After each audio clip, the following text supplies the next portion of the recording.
بسم الله الرحمن الرحيم الحمد لله وكفى والصلاة والسلام على رسول الله وعلى آله وصحبه ومن والاه أما بعد رب يسر ولا تعسر وتمم بالخير وبك نستعين يا فتاح رب اشرح لي صدري ويسر لي أمري واحلل عقدة من لساني يفقهوا قولي ربي زدني علما والحقني بالصالحين سبحانك لا علم لنا إلا ما علمتنا إنك أنت العليم الحكيم سبحانك لا فهم لنا إلا ما فهمتنا إنك أنت الجواد الكريم. Brothers and sisters in Islam, Assalamu alaikum wa rahmatullahi wa barakatuh. I apologize. The resolution is such it's not going to give us the ability to enhance this into any other sides. But I hope that inshallah everyone can see the projector. Alhamdulillah, today we are moving on to the second part of our discussion. Keep in mind, the research that I had done initially for this was in 2012. It took many months of research to compile this, and then I stopped building on it. I resorted back to building on it because I felt the need of this discussion is in our time. So we have to start talking about this more. Nevertheless, there's a few things we want to go through again. Housekeeping rules. Number one, everybody, we know that inshallah this class is for those who attend.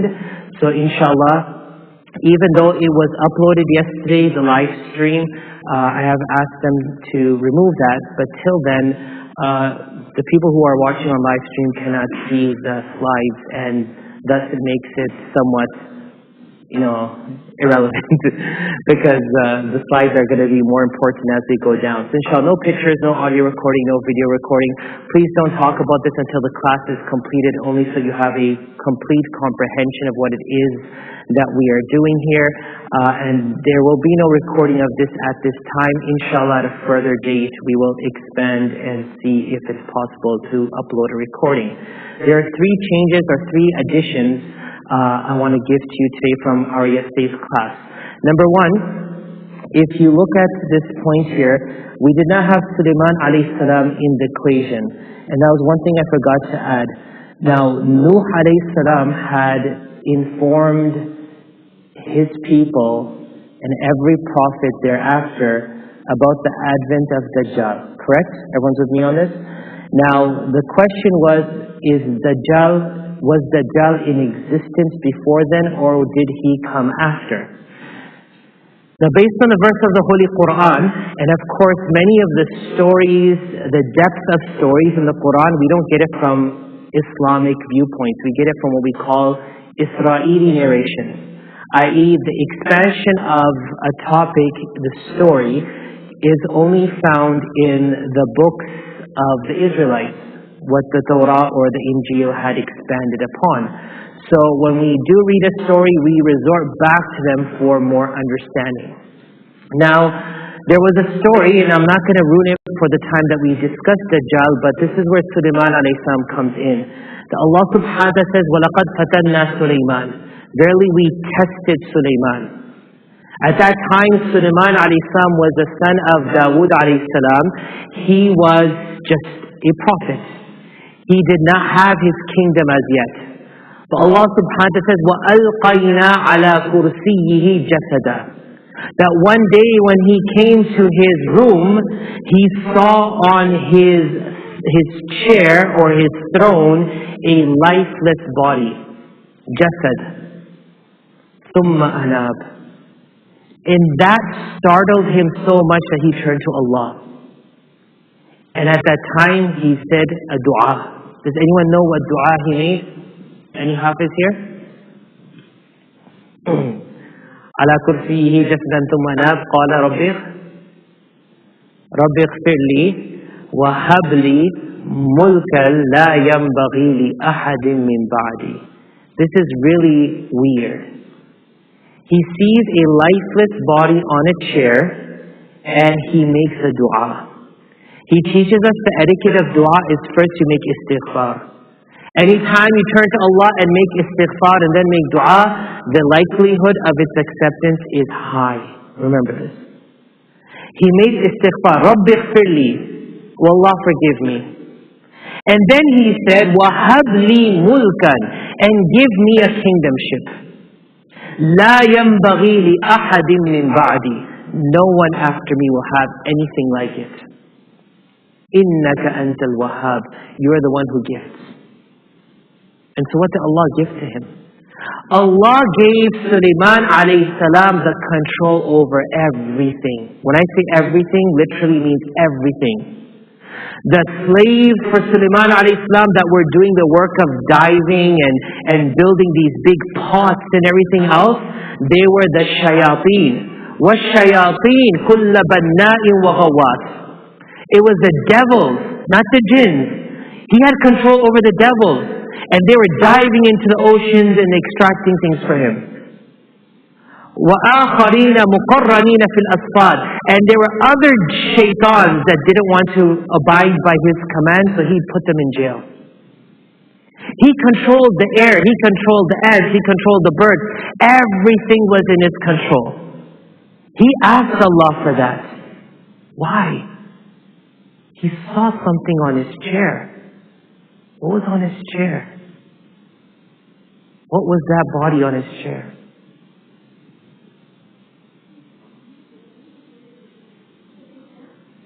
And that's the interesting part. Why is there no explanation? Why is the books of Solomon something the world is seeking? Why is there such a correlation between Dajjal and magic?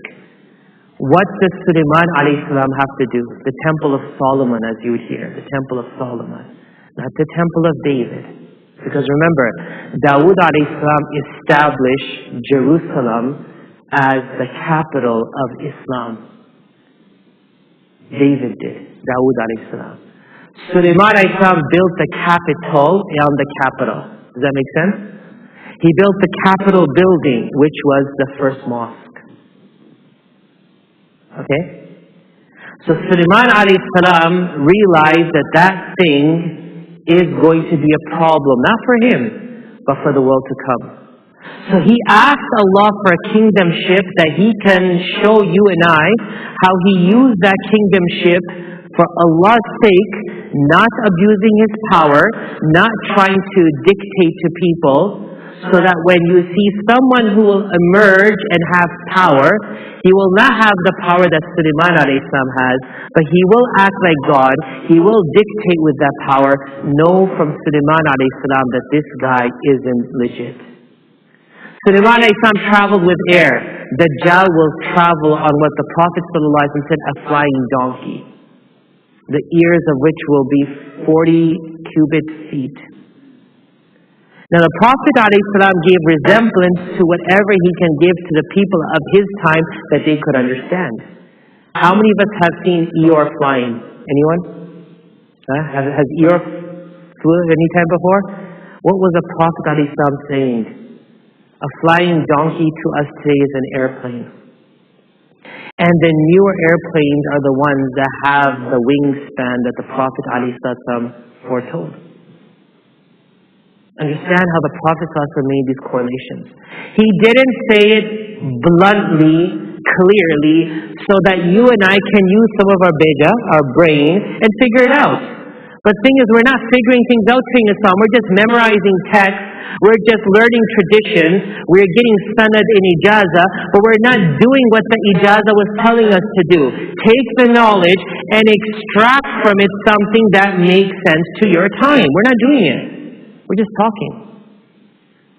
So what happened here is the lifeless body that he saw on his chair was Dajjal. And that brought about the beginning of Dajjal. And that's why he asked for the kingdom. Because Dajjal will have a kingdom. But his kingdom will be not gifted by God. It will be made by the creation of God. Number 2. We find about his kingdom, he will have restrictions and boundaries. The boundaries and restriction of Sulaiman were non-existent. There's a very direct correlation there. And so this is one of the things I wanted to let you know, inshallah. Number 2, I did more studies on the Parkalit. The Parkalit or the Paraclet.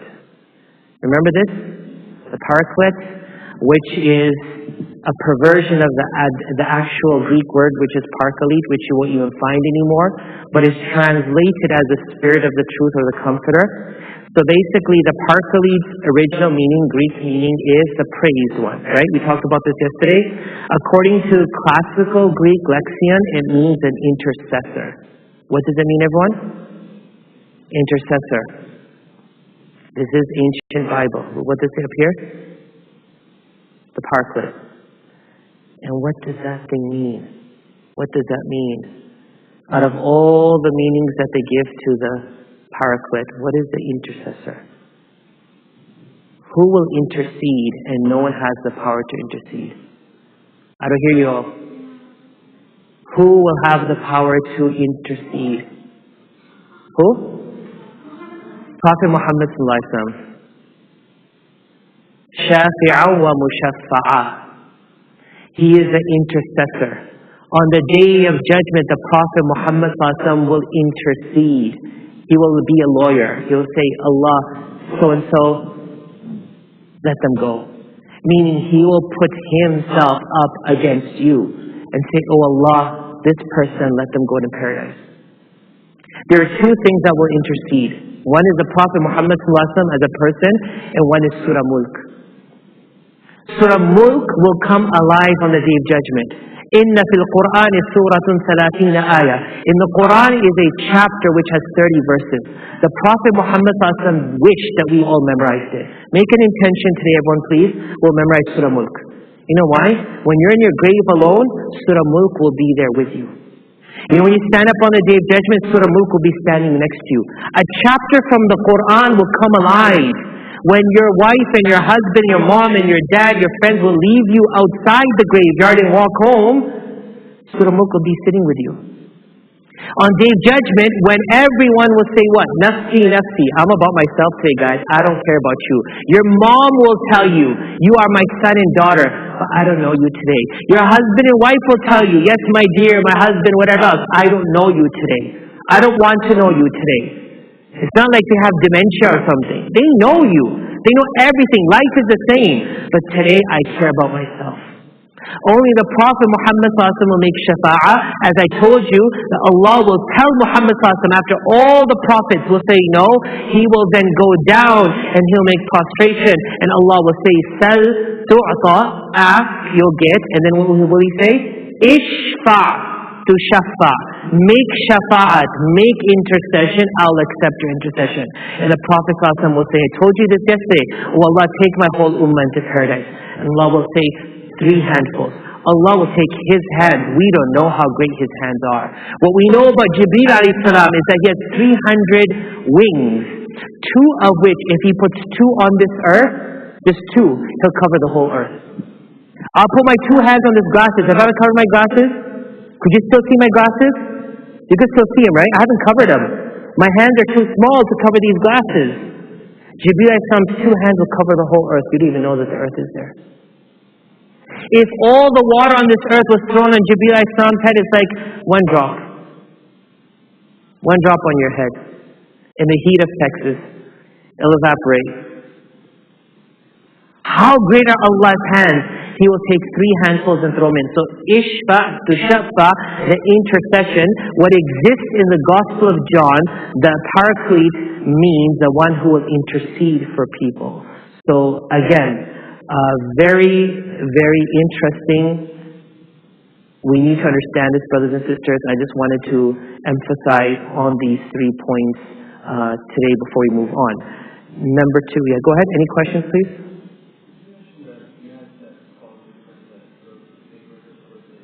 He's not scholarly, he's a historian. Yes, yes. So, religion, I am now. It's a lot. I've been reading through it. So yesterday it took me 6 hours to put together what I put for you. Today it took me 4 hours.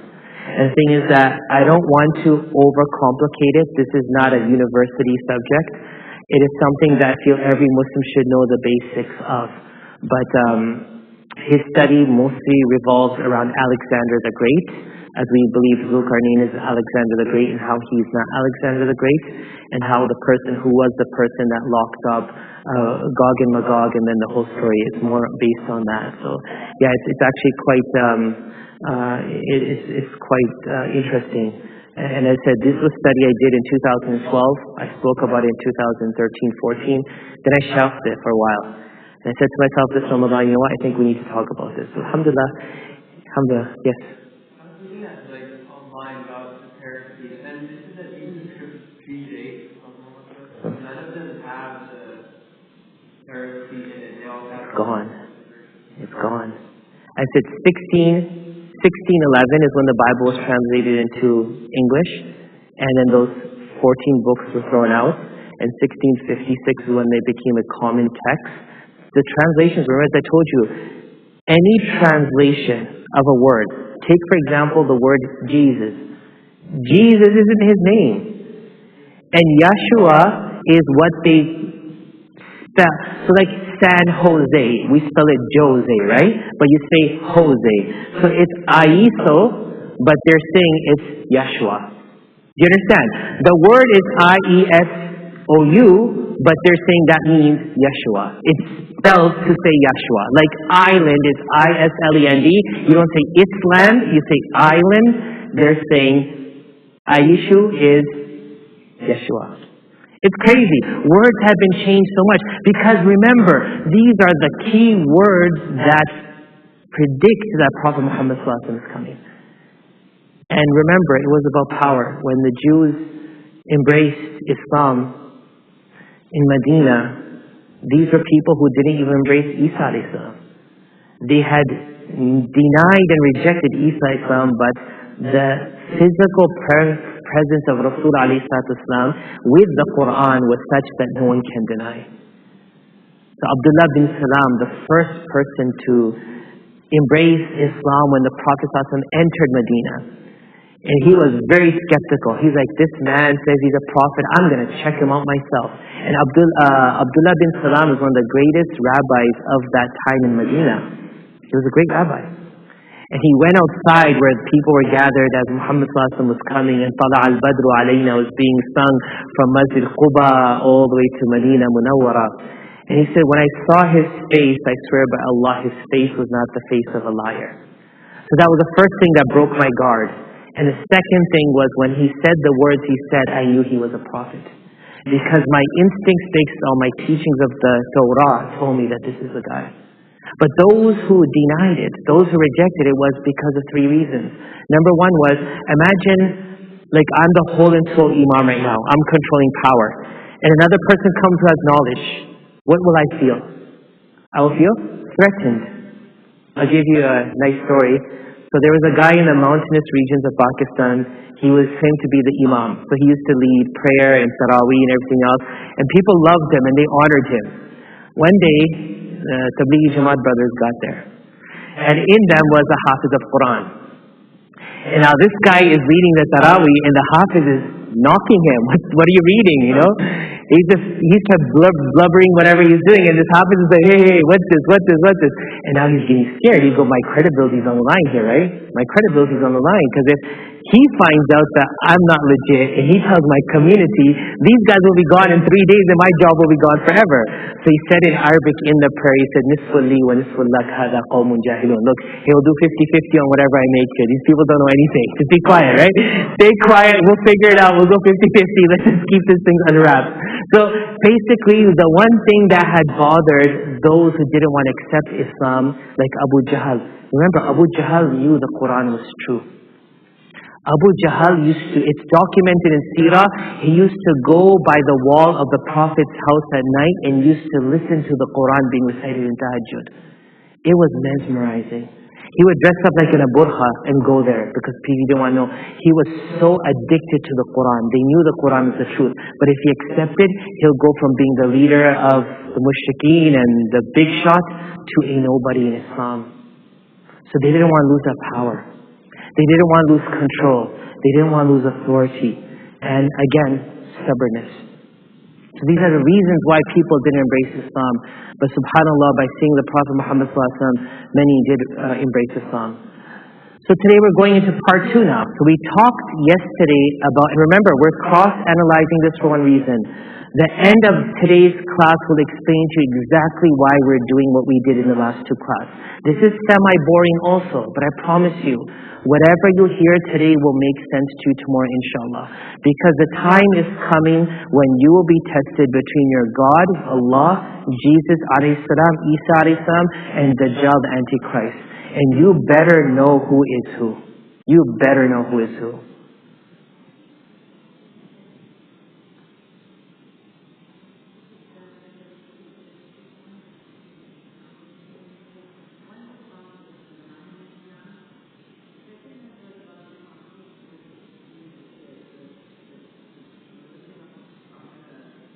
The Paraclete, yeah.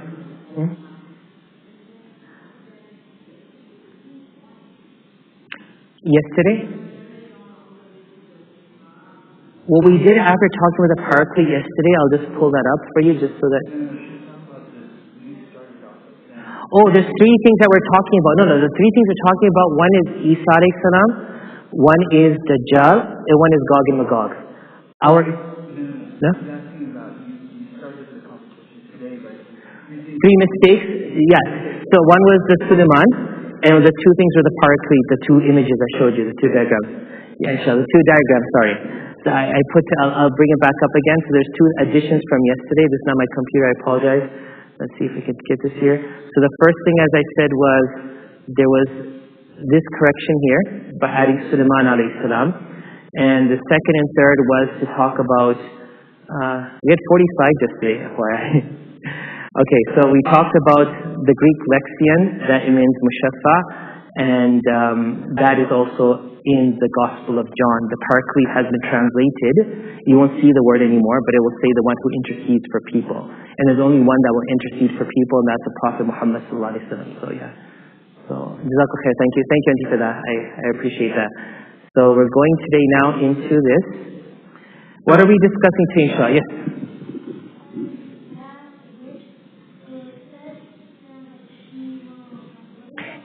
It's just a picture of an ancient text, and in the upper corner it said the Paraclete.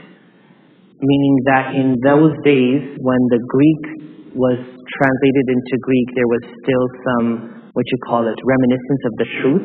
But of course, when it became Latin, they took it all out, it got mixed up, and when it became English, there was nothing left of it.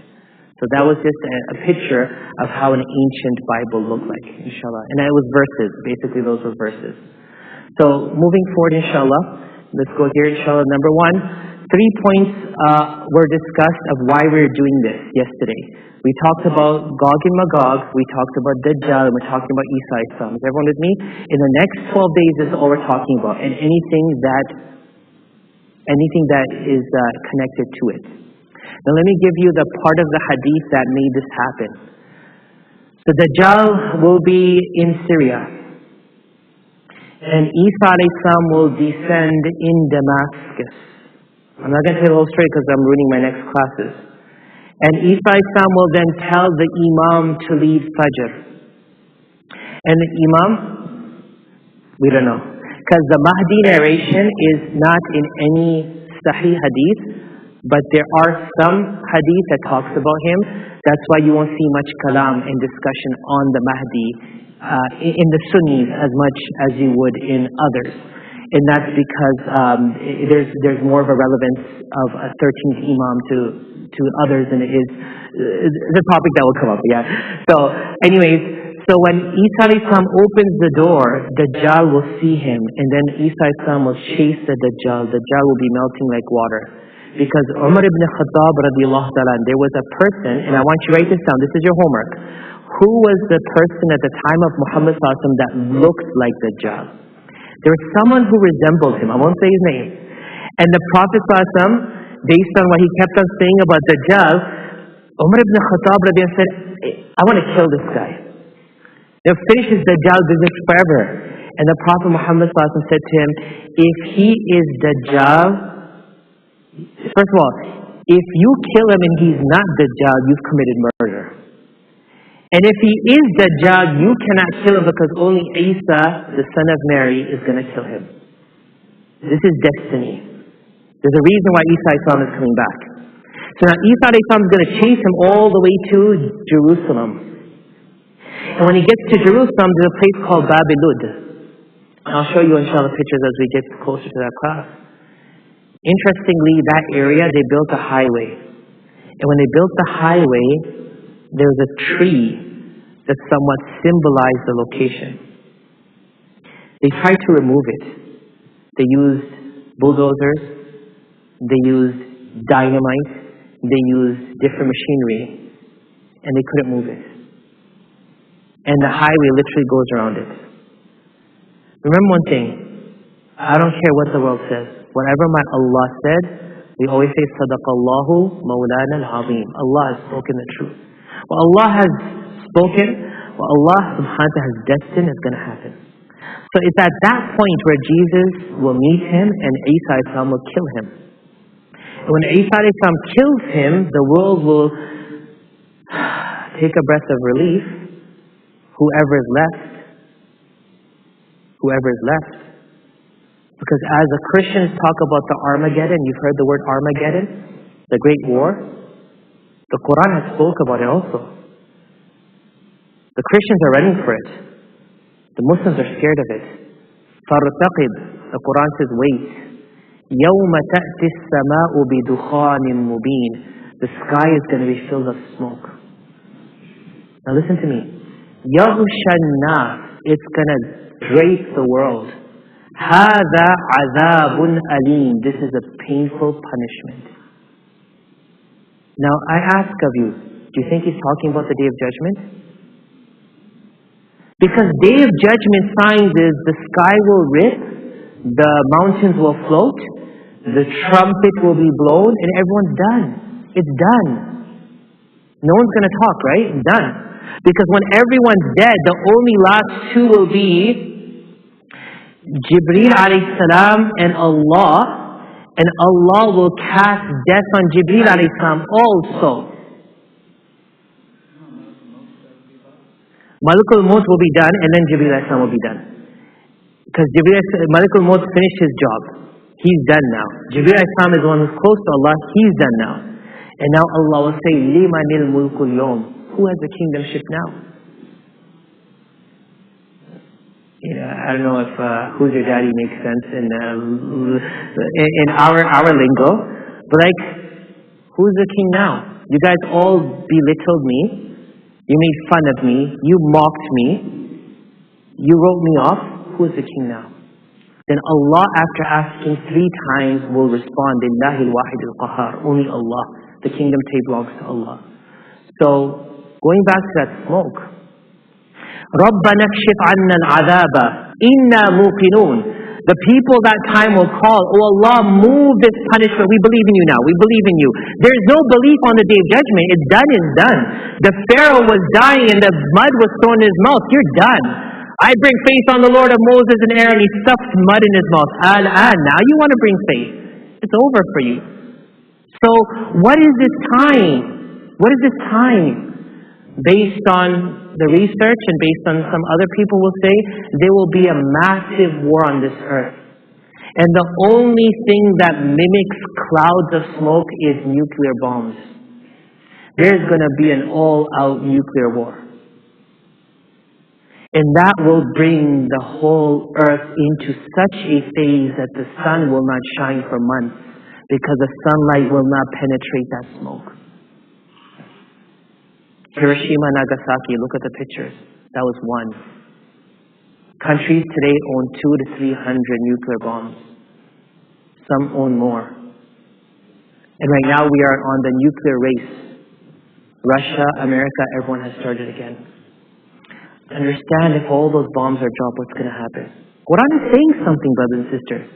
Any mufassir will tell you, there's only one tafsir where they say there was a fire that broke out in Yemen, and the smoke of it was so great that it covered Hijaz. And they thought this is what it meant. But it didn't cover the world.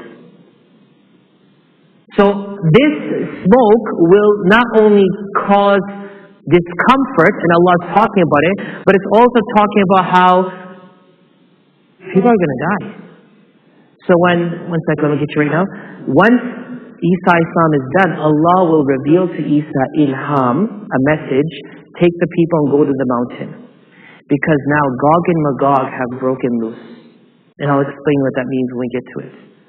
And then at that time, Gog and Magog will try to kill God. And Allah will tell them that they've killed him. And they'll be happy. And then they will die. So this segment of a long story in the hadith is what we're focusing on, these three segments. Dajjal, Jesus, and Gog and Magog. Everyone make sense? So that's what we're recapping on. And one point I wanted to hear from everyone yesterday, no one said it. Did you know that since Gog and Magog will be thrown in the hellfire from Adam alayhi salam, and Allah said, take up from your progeny, they're humans. Stop making pictures in your head of some type of Pokemon. They're not Pokemon. They're humans. They're humans. Okay? That's what happens when we don't talk about what our text says. We get confused. Yes, you had a question?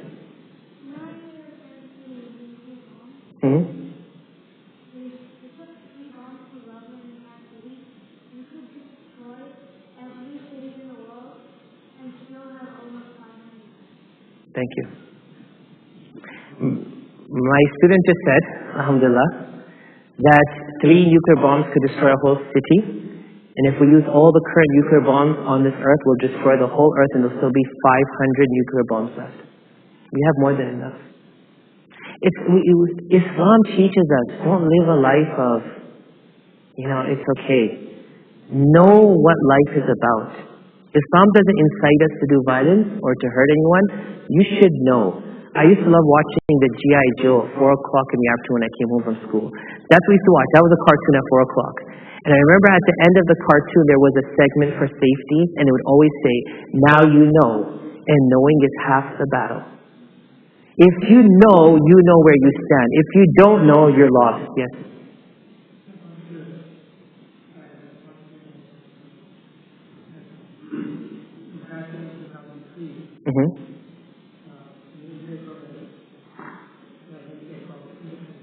Yes, the independent, yes.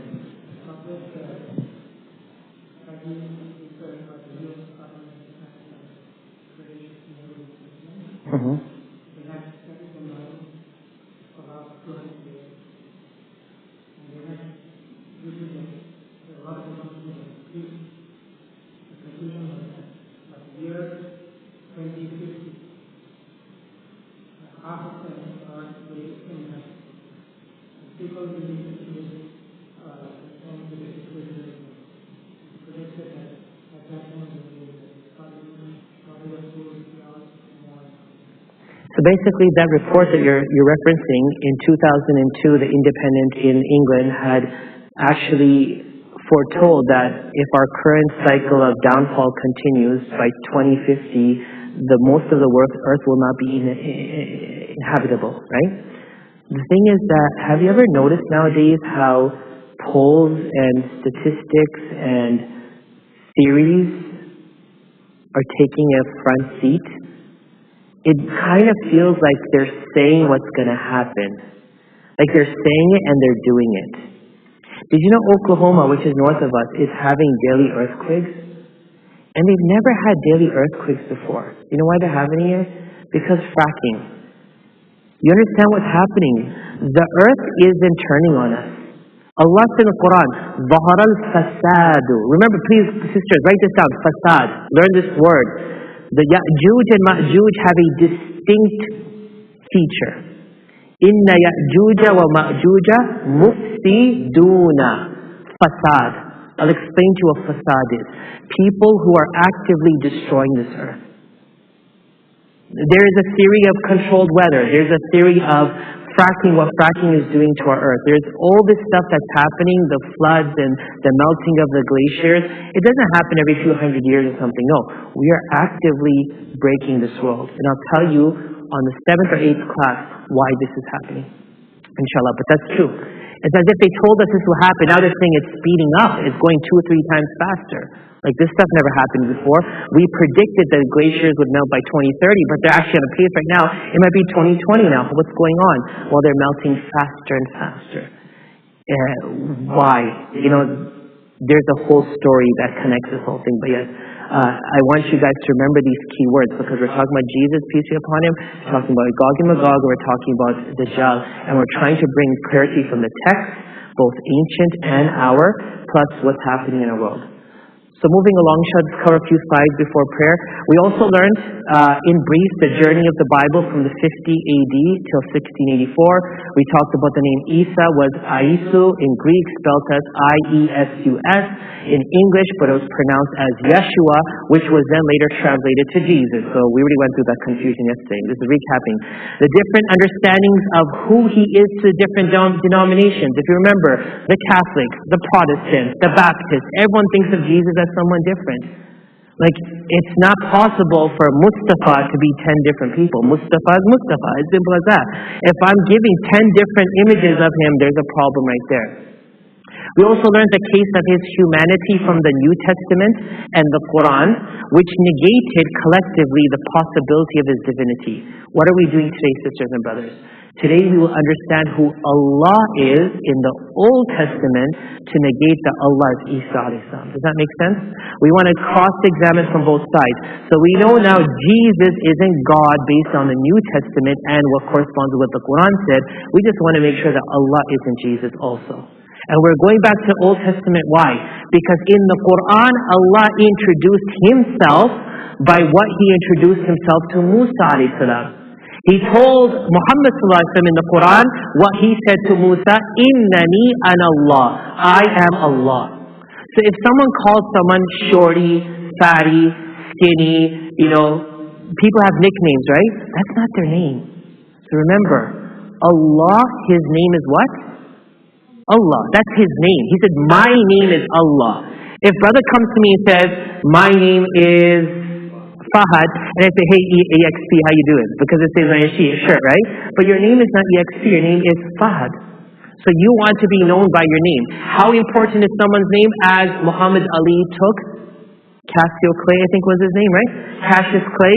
When people would call him, reporters say, Cassius Clay, he said, my name is Muhammad Ali. And you call me by my name or I'm not going to talk to you. So how hurtful is it if someone called him by a pre-Islamic name, which he didn't want to be known by, if it hurt him so much? Imagine how much it hurts Allah when we actually call him by other names. So that's what we're going to go into today. Bismillah. Let's try to go. We only have 20 slides today, inshallah. So what is the difference between the Old and New Testament? I think it's imperative to understand this first, because brother brought up also, and it's important for us to have a clear understanding. In Christianity, the Old Testament is the name of the first part of the Bible, the one that was written before Isa alayhi salam. In Quran, we know the Old Testament as the Torah. Inna anzalna at-Tawrata fiha hudaw wa nur. We sent you the Torah, it had guidance and life. In Judaism, the collection of inspired books is known as the Tanakh. Scholars often name them the Hebrew Bible. Both Jews and Christians believe these texts to be holy. According to them, Allah inspired man to write this collection. What is this collection? Look down. The Torah. So the Torah is the Torah, the word of Allah that came to Musa alayhi salam. There were 313 or 323 mitzvah. I don't know what you call scrolls or tablets. And the 10 commandments was like the summary. You know the 10 commandments, they talk about the 10 commandments? That's just like a gist of the Quran. So the 10 commandments is a part of the 313 or 323 mitzvah, which makes the Torah. So what is the Torah or the Old Testament, which is also considered to be the Tanakh or the Hebrew Bible? It is the Torah, the history of Israel, the prophets, and wisdom books. That is what they call the Old Testament. Everyone's with me on this? The books of the Old Testament in order from first to last are right in front of you. If you can read it, if not, it's fine. It's the Genesis, the Exodus, Leviticus, the Numbers, Deuteronomy, Joshua, Judges, and how many chapters each of them have. Kings has 22 chapters, and Kings 2 has 25 chapters.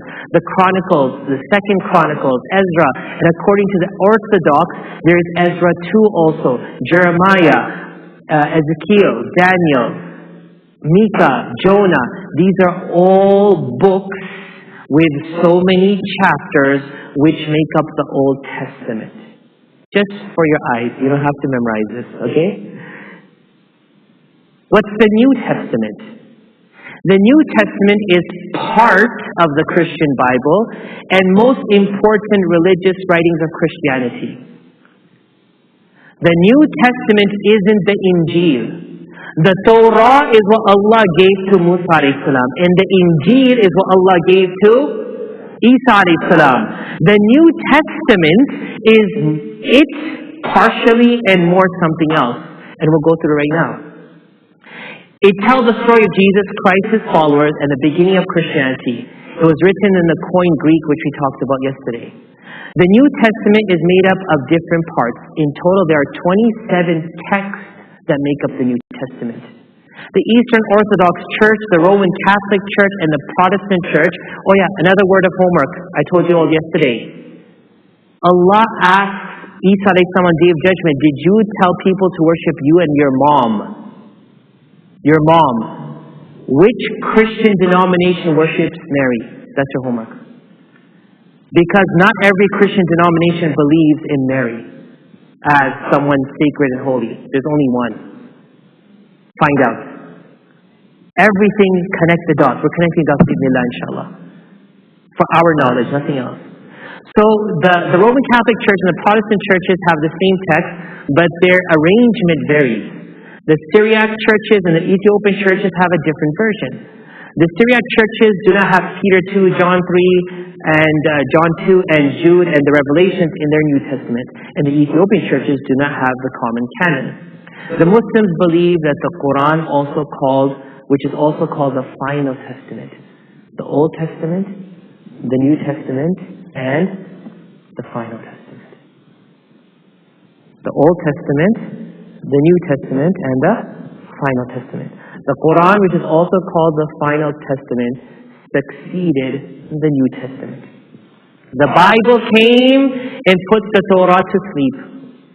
Because the Torah was not forever. The Torah was given to a people for a certain time. And then it stopped. Then came the new update, and that was Windows 8. And Windows 8 was the Bible. And the Bible had its time. And then came today Windows 10. I know what happened to 9. I forgot the number 9. And came Windows 10, and that is the Quran, the last update. You understand? It was an update to an update. It doesn't mean now, if a person says, oh, I have Windows XP on my old computer at home, I would tell them, go donate it to a museum.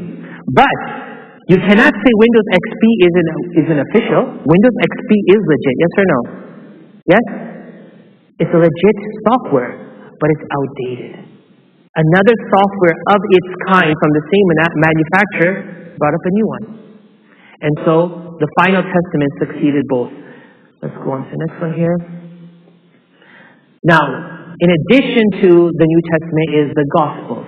We talked about the Gospels yesterday. Did anyone remember what came out from the Gospels? Who was the guy from Carpenter?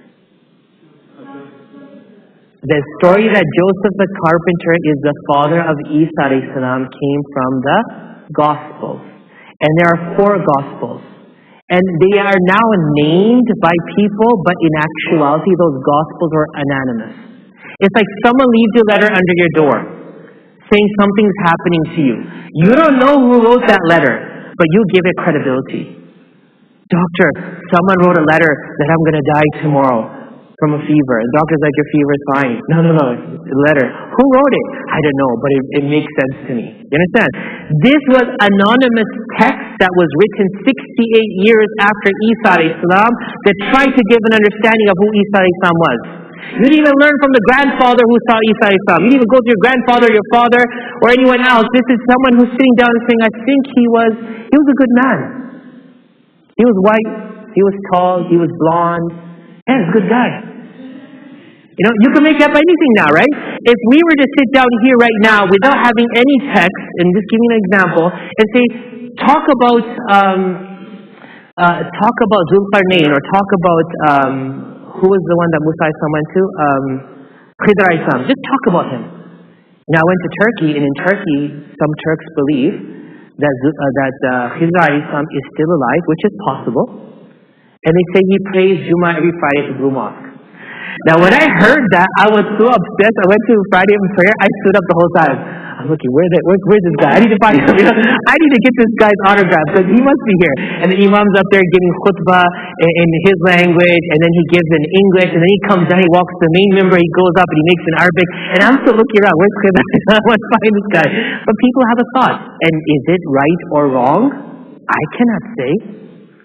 Imagine what the Prophet Muhammad ﷺ said when he came not even 600 years after the Bible. Right? And the people of the book would sit down and have circles of discussions on the street. And the Sahaba would sometimes stop by and listen. And they would come to the Prophet Muhammad ﷺ saying, man, that was amazing. You know what they said? The story was epic. And the Prophet ﷺ said something, لا تصدقوا أهل الكتاب ولا تكذبوهم. Don't say they're telling the truth and don't say they're lying. It was so muddled up already within 5 centuries. Don't say they're lying and don't say they're telling the truth. وَلَكِنْ قُلْ آمَنْتُ بِاللَّهِ ثُمَّ اسْتَقِيمْ. Say, I believe in Allah and I will follow. I'll stay steadfast on whatever Allah said. So going back to our slide, which we are missing a lot today, is they were anonymous gospels that then became a part and parcel of the New Testament. The Gospel of Matthew, the Gospel of Mark, the Gospel of Luke, and the Gospel of John. And it was from the Gospel of John that we found out about this carpenter. The Bible consists of 27 books. Those are your 27 books. You could look at them. I don't think we need to go through each of them. From Acts to the Romans and Hebrews, James, 1 Peter, 2 Peter, 1st, 2nd, 3rd, John, Jude, the book of Revelation. This is what the New Testament is about, inshallah. Now I want to show you all something. And we'll finish with this and pause for Azhar prayer.